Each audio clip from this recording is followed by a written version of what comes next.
3,3 milioane de euro din bani publici pentru FC Argeș, 0 lei pentru FC Botoșani.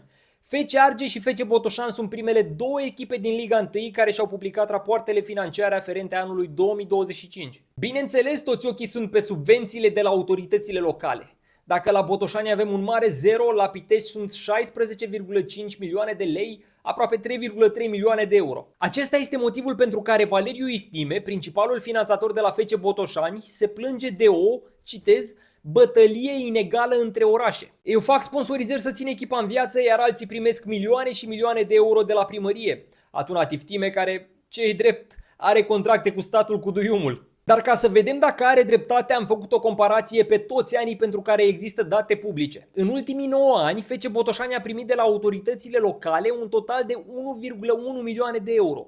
FC Argeș în doar 7 ani 12,3 milioane de euro. Sigur, vorbim despre municipii cu o cu totul altă putere financiară, dar sunt curios ca principiu dacă vi se pare ok ca o echipă finanțată 100% din surse private să lupte cu una la care cotizează inclusiv cetățenii din municipiul respectiv.